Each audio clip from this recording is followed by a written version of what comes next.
Bonjour à tous, je vous invite à vous abonner à cette chaîne, à aimer, à partager, à commenter ces vidéos, c'est très important. C'est une manière de nous soutenir. Merci à vous tous. Et juste avant de recevoir Éric Branca pour parler de la noblesse anglaise des Windsor et puis de leur relation avec le Troisième Reich, on se tourne vers Valentin Schirmer, ça n'a rien à voir. Merci, c'est gentil de m'accueillir comme ça. Vous allez bien, Valentin ? Très bien, et vous-même ? Oui, très bien, écoutez, nous sommes ravis d'être à vos côtés pour nous tourner vers notre invité du jour, Éric Branca. Il y a une place pour nos idées. Vue de haut. Bonjour Éric Branca. Bonjour. Et merci beaucoup d'être avec nous ce matin. Vous êtes historien, journaliste, fin connaisseur du gaullisme et des services secrets. Vous avez publié entre autres Le roman de la droite aux éditions Lattès, De Gaulle aux éditions Molière et L'ami américain aux éditions Perrin qui a été réédité aux éditions Tempus et pour lesquels d'ailleurs nous avions reçu livre que je recommande vraiment à tous, un livre absolument fondateur pour comprendre également ce qui se passe aujourd'hui. Mais aujourd'hui, vous présentez un autre livre, L'Aigle et le Léopard, les liaisons dangereuses entre l'Angleterre et le Troisième Reich, et toujours chez Perrin d'ailleurs. Un très beau livre, très fourni, très documenté, avec beaucoup d'archives à la fin. Et évidemment, l'origine de cette invitation, c'est évidemment ce livre, mais le fait qu'on attendait ici, tous ensemble, la visite de Charles III en France, qui devait se dérouler du 26 au 29 mars et qui a été reportée en raison du contexte social. Pourtant, l'Élysée, la veille encore, donc jeudi, annonçait encore une fois que Charles III viendrait bien. Et puis, après l'annonce de la mobilisation contre la réforme des retraites pour mardi, donc pour demain, eh bien, le programme a été chamboulé. Emmanuel Macron nous a annoncé « Nous trouverons un meilleur moment ». Puis alors j'aime bien le communiqué officiel du palais de Buckingham. Le roi et la reine se réjouissent de venir en France à des dates qui pourront être trouvées. Voilà, c'est joliment dit. Très anglais, finalement, Éric Branca. Peut-être un petit mot avant, évidemment, de revenir dans le vif de notre sujet. Un petit mot sur ce regard peut-être que portent les Anglais sur la France aujourd'hui, la France des guillotines, la France des révoltés, la France sale avec ses poubelles dans la rue. Aujourd'hui, elle n'est pas tendre avec nous. Remarquons, on le mérite peut-être un petit peu. Mais... Alors, la population anglaise, je ne peux pas m'y substituer. La presse, je l'ai lu ce matin, c'est d'une violence incroyable. Incroyable, c'est d'ailleurs conforme à sa tradition.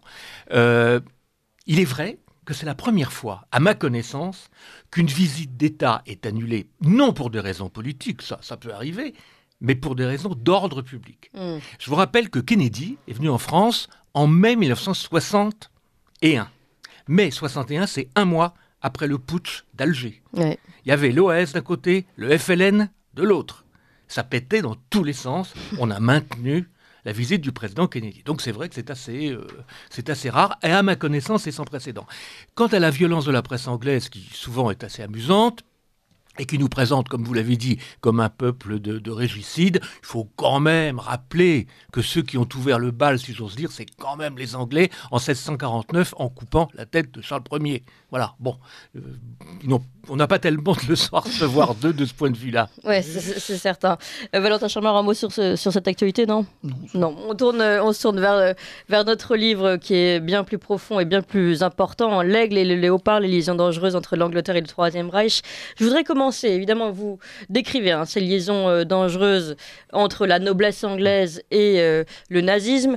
Et vous commencez, c'est votre première page, sur les unes des tabloïds, notamment The Sun, qui reviennent notamment sur les liaisons dangereuses des Windsor, qui ne s'appelait pas d'ailleurs les Windsor. Non, qui était une dynastie allemande depuis justement qu'on a coupé la tête du dernier Stuart. C'est Saxe-Cobourg, d'abord des Hanovre et ensuite une branche des Saxe-Cobourg, et ils ne changent de nom qu'en 1917, 16-17. Voilà, ça. Pour faire oublier leurs origines allemandes. Pourquoi ils changent de nom Parce que la monarchie anglaise est en mauvaise posture à ce moment-là, et que leur cousin Guillaume II, a eu la bonne idée, Guillaume II, qui était le petit-fils de Victoria, ne jamais l'oublier, a eu la bonne idée, il avait un sens de l'humour particulier, de faire bombarder Londres par des zeppelins, et surtout par des avions de marque Gotha, qui étaient fabriqués dans le duché de Saxe-Cobourg. C'est-à-dire que c'est un avion de la marque Gotha, qui était leur patronyme, le patronyme de la... parce qu'on l'oublie, nous, maintenant, aujourd'hui, quand on dit les Windsor, mais qui a bombardé Londres. Ça s'appelait les Gotha. Ça s'appelait les Gotha. Ces avions c'est un peu plus compliqué, le nom, mais... Saxe-Cobourg, Gotha. Voilà. Saxe-Cobourg-Gotha. Donc finalement, ce n'est qu'en 1917 qu'il y a eu un communiqué officiel Absolument. de la dynastie pour expliquer nous n'avons plus de lien avec Exactement. cette branche, on va dire, La allemande. moitié parlait encore avec un accent allemand d'ailleurs. Ouais. Et puis il y a eu aussi l'affaire évidemment de la Révolution d'octobre, l'assassinat du tsar, qui était également cousin de la famille, qui était entièrement allemand lui aussi, il ne faut pas l'oublier. Ouais. Victoria était la grand-mère de l'Europe, comme on disait, mais elle était aussi allemande, Mm. comme son Qui ont mari. appelé à l'aide leurs cousins anglais, mais les cousins anglais ont dit niet. Exactement. Pour le coup. Exactement. Il porte certaines responsabilités dans la mort de la famille impériale. Oui. C'est une autre histoire. En tout cas, il ne change de patronyme qu'en 1917.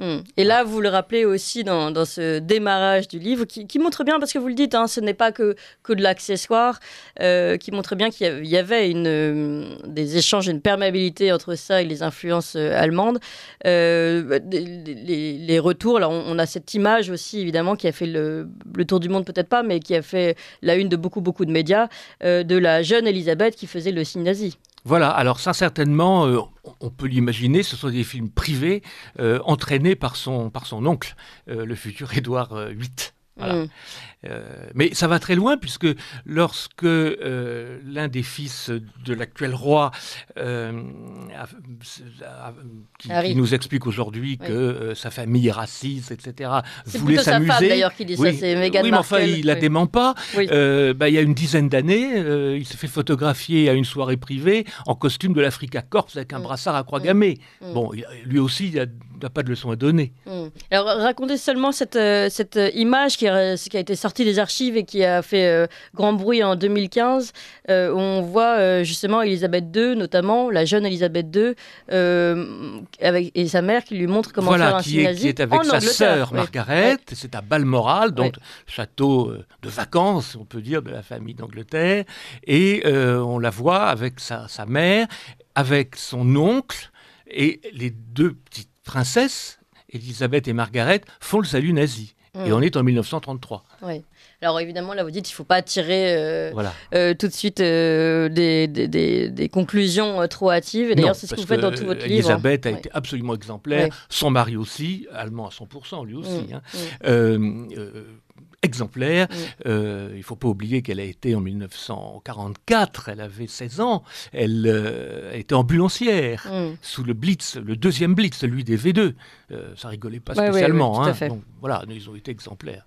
Voilà. Et en fait, voilà, une introduction qui vous permet quand même de dire qu'il y a une influence. Alors, il y a une influence, vous avez parlé de la noblesse, vous avez raison, parce que l'affaire Édouard VIII a évidemment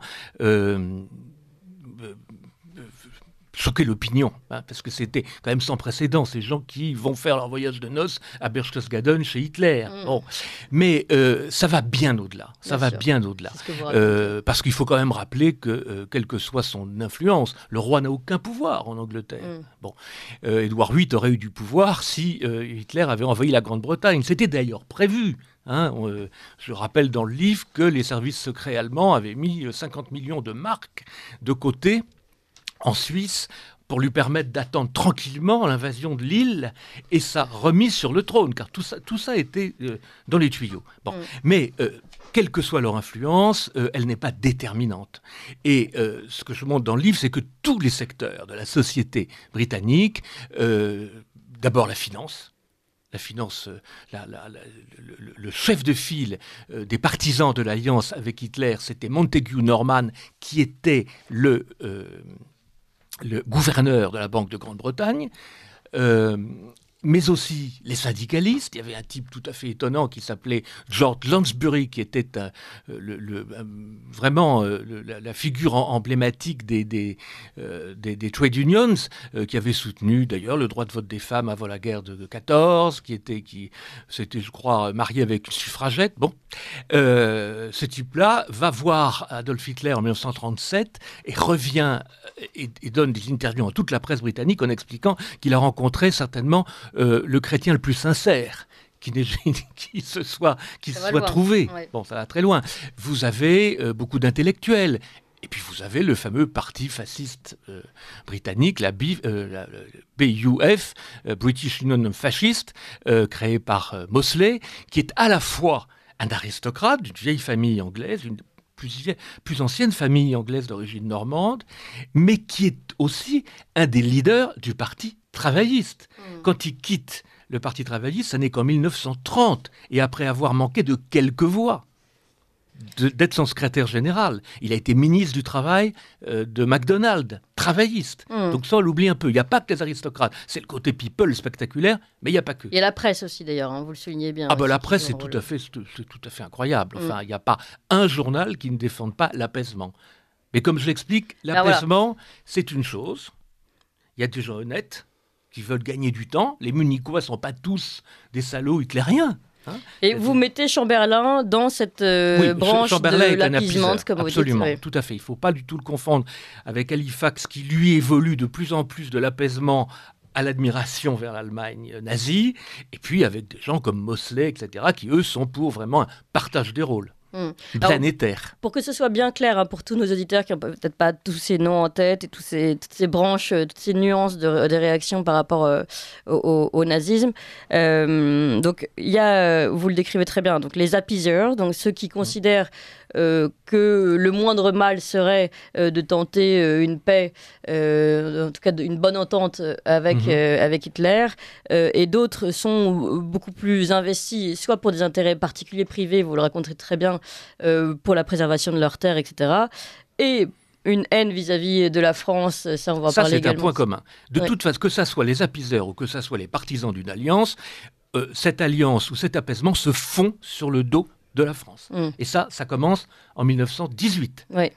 Ça commence en 1918 avec 19 avec la paix de Versailles, quand, à la suite du refus des Américains de ratifier le traité, les Anglais nous expliquent qu'ils ne vont pas garantir la rive gauche du Rhin, qui est notre caution pour maintenir la paix. Et ensuite, vous avez toute la finance anglaise qui complote contre la France, mais vraiment, avec le franc est attaqué, le franc Poincaré est attaqué, quand Poincaré décide d'occuper la Ruhr pour obliger les Allemands à payer les réparations du traité de Versailles, qui refusent de payer, poussés par les Anglo-Saxons. Parce que les Anglo-Saxons veulent s'en faire des clients. Ils disent ce qu'ils ne donneront pas aux Français en termes de réparation, ils vont nous le donner à nous en tant que fournisseurs. Et toute l'interpénétration du capitalisme allemand et du capitalisme anglo-saxon, ça commence à ce moment-là. Ça commence à ce moment-là et ça se fait évidemment sur le dos de la France. Alors si je peux ajouter quelque chose, c'est une constante de la politique britannique qui n'a rien à voir ça avec Hitler ou avec le nazisme. Les Anglais ont toujours été partisans de ce qu'on appelle la balance of power, c'est-à-dire prendre le parti du moins fort sur le continent pour empêcher le plus fort de le dominer.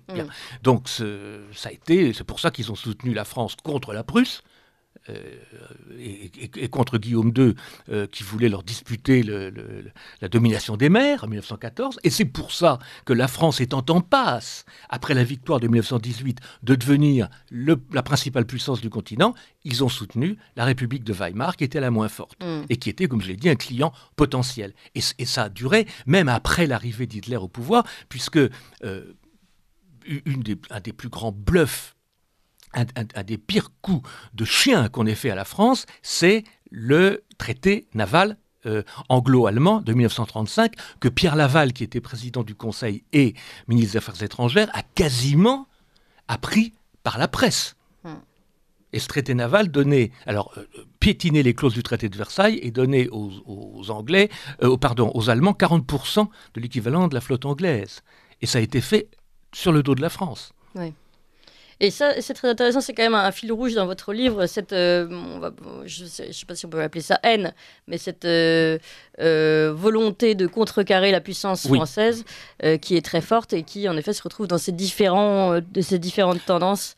Voilà, mais il y a quand même une nuance qui est une nuance de taille et qui est une nuance qui nous a sauvé la vie collectivement, c'est Winston Churchill, qui est le seul... Mais vous le dites qu'il s'est battu contre les siens. Ah ben il s'est battu... C'est-à-dire qu'il a dû d'abord, avant d'aller lutter sur le terrain militaire, il a dû lutter politiquement bien sûr, pour être reconnu, et notamment par les appeasers, comme vous dites. Absolument. Oui. Valentin. Oui, parce qu'il y a énormément d'informations dans ce livre et ça se lit très très bien. Mais il faut aussi noter que cette alliance, cette entente entre l'Angleterre et l'Allemagne, elle vient de beaucoup plus loin. Elle vient aussi d'intellectuels idéologiques dans le 19e siècle, notamment un qui s'appelle Chamberlain, alors qui est un cousin très éloigné. Qui n'a rien à voir. Mais donc c'est une alliance aussi idéologique et il y a dans l'Angleterre du 19e siècle une certaine appétence pour les thèses racialistes, notamment par le darwinisme. Absolument. Le darwinisme, Spencer, qui a inventé le darwinisme social, etc., c'était les maîtres à penser du colonialisme anglais. Hein, c'est vraiment un racialisme. C'est-à-dire que c'est l'idée que la race blanche et la race britannique est la plus à même de dominer les, entre guillemets, peuples sous-développés. Alors, Darwin lui-même contestait cette utilisation qui était faite de sa pensée. Mais ça n'a finalement pas grande importance. Ce qui est important, c'est comment sa pensée a été prise. Or, elle a été évidemment prise comme une justification du colonialisme par toutes les élites britanniques. Et puis, il y a effectivement ce Houston Stewart Chamberlain, qui n'a rien à voir avec Neville, et qui, lui, s'est fait naturaliser allemand en 1913, qui a épousé la fille de Wagner, et que Hitler lui-même considérait comme l'un de ces deux inspirateurs. Il y avait un Allemand, Dietrich Eckart, et il y avait Houston Stewart Chamberlain. Quand il est mort en 1926, après avoir accompagné tous les premiers pas d'Hitler, notamment au moment du putsch de Munich, le Völkischer Beobachter, qui était le journal du parti nazi, a titré le parti perd l'un de ses deux évangélistes. Il était considéré comme un évangéliste. Mais ce que j'explique dans le livre, c'est que tout ça n'aurait pas pu fonctionner avant la guerre de 14, tous les ingrédients étaient là, mais l'Allemagne menaçait l'Angleterre avant 14, donc ça ne pouvait pas fonctionner. Il faut un précipité chimique pour que les choses fonctionnent. Et ce précipité chimique, ça a été la défaite de l'Allemagne, qui donc ouvrait une grande carrière à la balance of power, et puis surtout la fascination constante d'Hitler pour l'Angleterre. Ah oui, alors ça vraiment, je le découvre à travers votre livre. C'est une fascination des Mein Kampf. Oui. Vous lisez ses propos privés, qu'on appelle les propos de table, qui ont été recueillis par Bormann, jusqu'en 1945. Jusque dans le bunker en 1945, en février-mars 1945, il regrette de ne pas avoir fait la paix avec l'Angleterre. Il en veut à Churchill. Vous avez des passages absolument incroyables en 1943 ou 1944, où il pense encore à un retournement d'alliance, enfin fin 1942 pour être précis, un retournement d'alliance, et il dit les Anglais vont faire la paix, ils vont virer ce fou de Churchill, et puis une fois qu'on aura fait la paix, on va se retourner contre qui? Les Soviétiques, bien sûr. Ah ben non, les Français, c'était réglé depuis 1940, mais et puis surtout les Américains, en disant on va les aider à reconquérir les États-Unis qui se sont émancipés en 1776. Bon, c'est du pur délire, mais ça vous montre bien l'obsession qui était celle d'Hitler pour l'Angleterre. Et puis il y a un autre livre qu'on appelle le second livre, qui n'est jamais paru, qui était la suite de Mein Kampf, qui aurait dû paraître en 1930, et puis Hess, Göring, ses principaux conseillers lui ont dit c'est peut-être pas utile de le faire maintenant, et il n'a été finalement publié qu'en 1960, donc bien après la guerre. C'est un livre passionnant où il explique que finalement, il attaque Guillaume II en disant « Mais Guillaume II a eu un rôle délétère, car en voulant concurrencer l'Angleterre sur le terrain, si j'ose dire, maritime, il est le principal responsable de la guerre de 1914. C'est Guillaume II. C'est incroyable. C'est très peu connu, parce qu'il a voulu concurrencer les Anglais. Et donc, ce qu'il propose aux Anglais, chaque fois qu'ils rencontrent un responsable britannique, et notamment des gens de la presse, il leur explique qu'il leur propose un véritable partage du monde. C'est-à-dire qu'il propose aux Anglais de dominer la moitié des terres immergées, y compris aux dépens des Français, des terres émergées, pardon, et à l'Allemagne, elle, de restructurer le continent européen, sur le dos de la France, bien sûr, et puis jusqu'en Russie. Hitler était contre la colonisation outre-mer, il l'a laissé aux autres. Oui. Il reproche d'ailleurs, là aussi, à Guillaume II, de ne pas avoir suivi les conseils de Bismarck, qui étaient contre la colonisation, parce qu'il disait que c'était une perte de temps, d'argent, d'énergie. Oui, mais il disait qu'il a laissé à l'Angleterre, finalement. Il a laissé à l'Angleterre, et puis il restructurait le continent jusqu'à l'Oural. Jusqu'à l'Oural. Ouais. il colonisait la Russie. Oui. C'était ça l'idée. Et il explique ça aux journalistes anglais qui ne voient absolument pas où est le problème. Et quand il explique que la France, jusqu'en 1938, est l'ennemi absolu, il n'y a pas un Anglais qui dit « Mais enfin quand même, vous voulez démolir la France ?» C'est incroyable. Oui, c'est incroyable. Et vous dites d'ailleurs qu'il est parti, a priori, on pourrait changer notre version officielle des choses concernant le fait que Hitler serait allé sur place Alors il y a en un Angleterre. livre tout à fait intéressant qui a été fait par un journaliste américain qui s'appelle Gardner, qui est paru il y a quelques... anglais, et qui a travaillé sur un manuscrit assez mystérieux qui a été déposé aux États-Unis en 1940-41 Et la belle-sœur et qui aurait été rédigé par la belle-sœur d'Hitler, c'est-à-dire la femme de son frère, demi-frère, et qui l'aurait reçu à Liverpool en 1913. Alors, un des grands historiens de la période, qui est François Delplat, a traduit ce texte, a fait la préface et dit qu'à défaut d'être certain, c'est en tout cas plausible. Hitler aurait passé 6 mois à Liverpool en 1913. Mais on n'a pas plus de preuves que ça, que ce manuscrit. Qui a été présenté aux Américains en 40-41. Il faut dire que le fils de cette femme, qui s'appelait Patrick, qui était donc le neveu d'Hitler, s'était fait naturaliser américain. Et après, un curieux personnage qui, après avoir proposé ses services à son oncle en Allemagne, comme son oncle n'en voulait pas, il est parti aux États-Unis, il a fait de la propagande contre son oncle. Ouais. Et donc, ils ont préféré utiliser le neveu que la belle-sœur. Voilà. Oui, mais qui montre en tout cas, d'après ce récit-là, on verrait déjà l'admiration d'Hitler pour l'Angleterre très forte et pour les écrits que vous avez cités. Mais c'est anecdotique. Enfin, ça serait tout à fait, ça serait une percée historiographique si on arrivait à prouver qu'il a été en Angleterre en 1913. On n'en est pas certain. Comme le dit François Delplat, c'est plausible. En tout état de cause, dès Mein Kampf, dès 1923, 24, quand il l'écrit en prison, c'est patent. C'est patent. Alors, on continue d'en parler. Je rappelle le titre de votre livre, Éric Branca, L'Aigle et le Léopard, les liaisons dangereuses entre l'Angleterre et le Troisième Reich, toujours aux éditions Perrin. Mais tout de suite, je me tourne vers Corentin Périni pour les informations. Ligne droite. Très haut, il y a une place pour nos idées. Vue de haut. Notre invité est Éric Branca, historien, journaliste, qui a publié déjà une quinzaine d'ouvrages et chez Perrin, L'Ami américain dont je vous parlais tout à l'heure, Washington contre De Gaulle 1940-1969, réédité récemment chez Tempus. Je vous recommande très fortement ce livre pour ceux qui ne l'ont pas encore dans leur bibliothèque. Les entretiens oubliés d'Hitler 1923-1940, De Gaulle et les grands, ça c'est un livre qui a reçu le prix Michel Enfrol, et puis Le roman des damnés, c'est Nazi au service des vainqueurs après 1945, toujours aux éditions Perrin. Et aujourd'hui, donc, on vous parle de L'Aigle et le Léopard, les liaisons dangereuses entre l'Angleterre et le Troisième Reich, toujours chez Perrin. Valentin Schirmer, je vous redonne la parole. Oui, on a vu effectivement tout ce qui pouvait lier ces deux pays. Il y a également, ça peut expliquer en fait finalement l'aveuglement des élites anglaises à la veille de la guerre, notamment pendant la crise tchécoslovaque, et là vous le relatez également. Alors on a parlé de Chamberlain qui lui est presque hypnotisé par Hitler lorsqu'il le rencontre et qu'il est persuadé qu'Hitler est un homme de paix.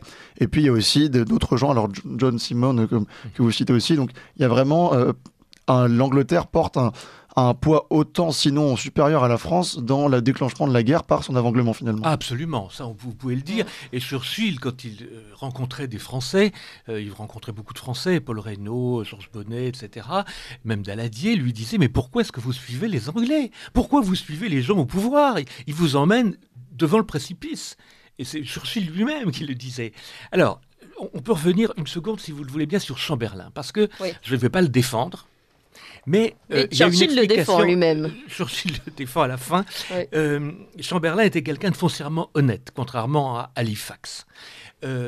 Chamberlain était quelqu'un qui avait une formation d'industriel, d'ailleurs même, je dirais même de comptable. Il a sauvé les entreprises de son père, qui était prospère et qui était au bord de la faillite ensuite, parce que c'était un super comptable. Et il considérait que tout pouvait se négocier, que tout pouvait s'arranger entre gens de bonne foi. Un bon anglais. Et il n'a vraiment pas compris qui était Adolf Hitler. Il n'a pas. Quand il va à Munich, vous le voyez, il revient absolument illuminé. Il est persuadé d'avoir d'abord gagné du temps. Gagner du temps, car chez les Munichois honnêtes, il y avait l'idée de gagner du temps pour s'armer. Hein. Ce n'étaient pas tous des gens qui étaient pour s'allier avec Hitler. Alors, Halifax, c'est autre chose. C'est autre chose. Et Chamberlain, tout d'un coup, le 15 mars, vous me direz, c'est bien trop tard, mais le 15 mars 1939, quand Hitler revient sur ses promesses, envahit l'entièreté de la Tchécoslovaquie, alors qu'on lui avait donné que les Sudètes, là, il se rend compte de ce qui s'est passé, et il est pris par une espèce de frénésie de pacte avec les Polonais, avec tous les pays d'Europe centrale, pour les faire échapper à l'attraction de l'Allemagne. Évidemment, c'est beaucoup trop tard. Mais quand Hitler envahit la Pologne le 1er septembre, il lance immédiatement un ultimatum et l'Angleterre rentre en guerre le 3 septembre, puisqu'Hitler n'a pas retiré ses troupes. Et que fait Chamberlain? Il appelle Churchill comme premier lord de l'amirauté, sachant très bien que Churchill aime la guerre, veut la faire, qu'il a été depuis 20 ans le seul, ou la seule, je ne sais pas comment il faut dire, Cassandre de la classe politique britannique, et il lui met le pied à l'étrier, on peut le dire. Donc c'est quelqu'un qui s'est totalement trompé psychologiquement.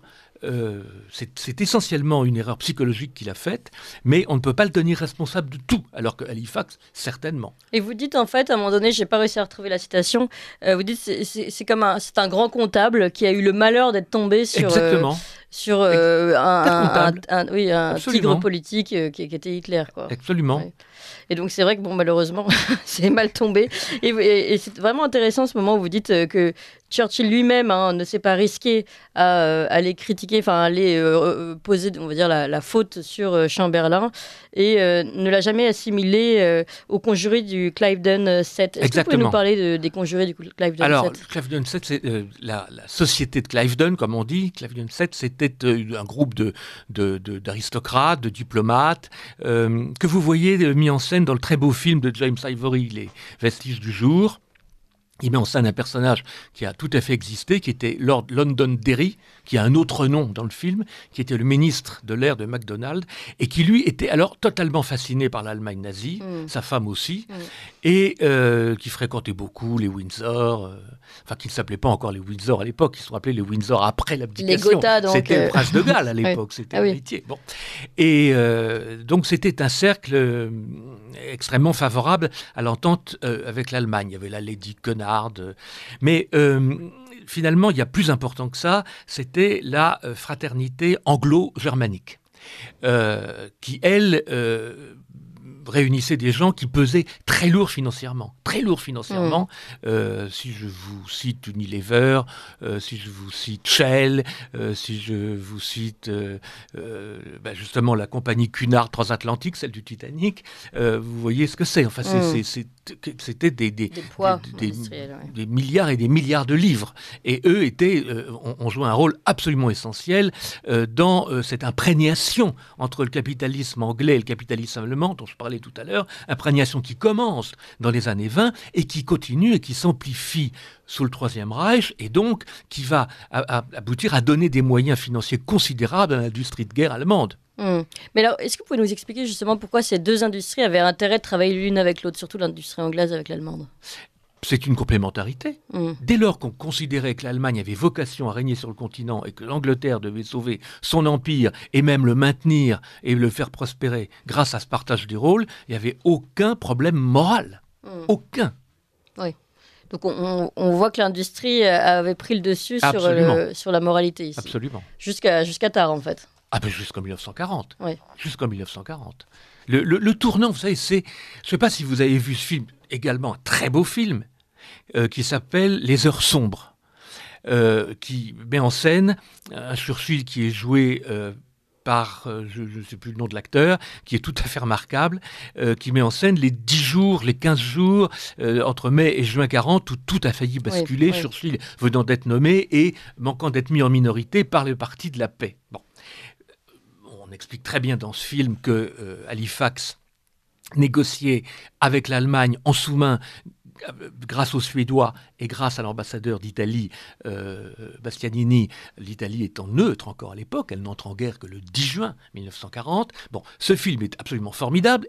Il est fondé sur les scripts du comité de guerre britannique, donc historiquement il est formidable, mais on ne comprend rien à ce film si on n'a pas 20 ans de background, et c'est ce que j'ai essayé de faire dans ce livre, c'est montrer comment tout ça s'était préparé. Car enfin, en 1940, on ne comprend pas, si on ne connaît pas ce qui a précédé, on ne comprend pas pourquoi l'Angleterre était prête à faire la paix avec Hitler. Parce qu'elle a été travaillée par des forces profondes qui sont exprimées à ce moment-là. Et Churchill était minoritaire dans les premiers jours de mai. Il est nommé le 10 mai 40, le jour où les Allemands entrent en Belgique, au Luxembourg et en France. Enfin, en Belgique, au Luxembourg, en Hollande d'abord. Et jusqu'à Dunkerque, c'est-à-dire jusqu'au début juin, il est sur la sellette, il est sur le fil. Bien sûr, et votre livre déborde un petit peu d'ailleurs sur la guerre, et on voit que ces liaisons, alors du coup plus officielles, mais officieuses entre l'Allemagne et l'Angleterre continuent, notamment avec des personnes qui n'ont toujours pas perdu leur fascination pour l'Allemagne, et ça va aller jusqu'à, ça je l'ignorais également, une cellule d'espionnage allemande qui va infiltrer complètement le renseignement britannique et le MI6. Absolument, et également le renseignement américain, car le Churchill a démantelé, et ça a été psychologiquement extrêmement important pour faire entrer, pour convaincre Roosevelt d'entrer dans la guerre. Il a démantelé une cellule d'espionnage allemande qui était au sein de l'ambassade des États-Unis à Londres. C'était même l'homme qui s'occupait des codes diplomatiques, c'est tout à fait incroyable, qui s'appelait Tyler Kent et qui était vraisemblablement, on ne peut pas le prouver, mais vraisemblablement téléguidé par l'ambassadeur des États-Unis en Grande-Bretagne, Joseph Kennedy, le père du président Kennedy, qui a été d'ailleurs immédiatement rapatrié aux États-Unis après la découverte de cette cellule. Et cette cellule allait très loin puisqu'elle transmettait aux Allemands la teneur des messages, des conversations téléphoniques même entre Churchill et Roosevelt. On était on était tout de suite avant la présidentielle de 1940, qui devait se passer en novembre, qui s'est passé en novembre 1940. Roosevelt n'était pas sûr du tout d'être réélu, et Kennedy, l'ambassadeur Kennedy, lui, était candidat aux primaires démocrates contre Roosevelt. Et il était isolationniste, et même il avait été ambassadeur en Allemagne avant, et il était très très très partisan d'une alliance avec le Troisième Reich. Et Churchill a fait vraiment fait du très beau travail en démantelant, en faisant démanteler par le MI6 cette cellule. Alors, ce qui est intéressant, et c'est très bien que Valentin ait commencé à parler des États-Unis, c'est que en découvrant votre livre L'Aigle et le Léopard, donc on voit l'hostilité de l'Angleterre vis-à-vis de la France, et on avait déjà vu avec l'Américain les plans des États-Unis sur la France, notamment en gros d'en faire une future, pas colonie, mais c'était l'idée de l'AMGOT, c'était une administration militaire, qui aurait été provisoire, qui n'aurait pas été définitive, mais enfin ça a duré quand même 10 ans en Italie, on a vu le résultat. Mais ce qui est dingue, en fait, quand on commence à prendre le panneau en entier, on se rend compte que l'Angleterre ne voulait surtout pas trop aider la France dans ce système de balance of power, comme vous dites, d'équilibre des forces, et puis les Américains avaient déjà eu un plan bien écrit pour la France. Mais il faut rendre justice aux Anglais, et encore une fois à Churchill. Vous parliez de l'AMGOT, d'administration militaire de la France à la Libération. C'est Churchill qui a vendu la mèche à De Gaulle, parce qu'il y avait d'autres projets. Au bout de combien de temps il a vendu la mèche ? Tout de suite, 1943. Ça a été mis au point en 1943, en même temps qu'un autre plan qui dérangeait Churchill, et sans être machiavélique, je pense que Churchill a dénoncé l'AMGOT pour éviter l'autre plan, qui était un démantèlement général des empires coloniaux. L'Empire français, mais aussi l'Empire britannique, que les Américains souhaitaient mettre sous mandat de l'ONU, qu'on lance en 1945. Donc ça plaisait pas du tout à Churchill et aux Anglais, et je crois que c'est pour ça qu'ils ont mis De Gaulle. Ils préféraient dénoncer au moins une des deux versions pour pouvoir se protéger. C'est pas par pure amitié. Oui. Non, mais ça, on sait que Churchill Voilà. n'était pas toujours purement amical avec la France. Mais c'est vraiment intéressant de voir ce plan général et de finalement de se rendre compte qu'encore une fois, la réelle politique est bien loin Bien sûr. des intentions de traités ou autres, ou alors du récit qu'on peut nous porter aujourd'hui sur la sauvegarde de cette... Enfin, sur la fin de cette Seconde Guerre mondiale. Le récit, vous avez tout à fait raison d'employer ce terme. Le récit, le narratif, le storytelling, c'est vraiment l'ennemi de l'histoire. Oui. Et c'est pour ça que c'est intéressant, je trouve particulièrement aujourd'hui, de comprendre Bien ces sûr. éléments de détail, notamment pour comprendre aussi, pour ouvrir, je ne vais pas vous porter sur la scène ukrainienne, mais essayer d'avoir des nuances et de comprendre que peut-être que ce qui est vendu par un journal, surtout qu'on voit comment dire, l'influence des journaux dans votre livre, eh bien, il faut vraiment s'en méfier en fait. Il y a vraiment une réelle politique derrière. Ah ça, vous avez tout dit. Absolument, Oui. il faut s'en méfier beaucoup. Oui. La presse britannique, moi je l'ai étudié dans un précédent livre, qui était Les entretiens oubliés d'Hitler, où je raconte qu'Hitler ne parlait pratiquement pas à la presse française, ne parlait qu'aux anglo-saxons, et au sein des anglo-saxons, aux anglais, pour leur vendre son plan de partage du monde. Oui. Pour que Et l'influence... les journaux auxquels il s'adressait n'étaient pas des journaux d'extrême droite, y compris en France. Il n'a jamais parlé à l'extrême droite. Il parlait qu'aux pacifistes et aux gens qu'il fallait convaincre. Il n'avait pas prêché Et des alors, il y a ce convaincus. parallèle entre... Il n'a la jamais gauche, donné une oui. interview au journal de Mosley. Il y a d'ailleurs eu un parallèle entre la gauche pacifiste française et anglaise. Il y a aussi une gauche pacifiste anglaise portée par les syndicats Ah oui, absolument. qui espère la paix par tous les moyens. Absolument, absolument. Oui, et un petit passage, tiens, je vais le lire, très intéressant. Je crois que c'est même Hitler qui l'a relevé. Attendez, je vais essayer de le retrouver. Comment dire, fait le constat de l'État anglais juste avant la guerre. Non, c'est un article écrit par un journal allemand, pardon, pour faire le constat d'une Angleterre en état de déliquescence. Et je vais vous le citer, c'est assez... Et en fait, C'est l'Allemagne... Churchill qui le cite dans ses mémoires. Et l'Allemagne qui se plaint presque, enfin Exactement. qui se désole Exactement. de l'état de Exactement. l'Angleterre. C'est assez particulier. Voilà, c'est ça. Alors, les Anglais, c'est ça, aiment une vie qui est confortable si on la compare à la nôtre.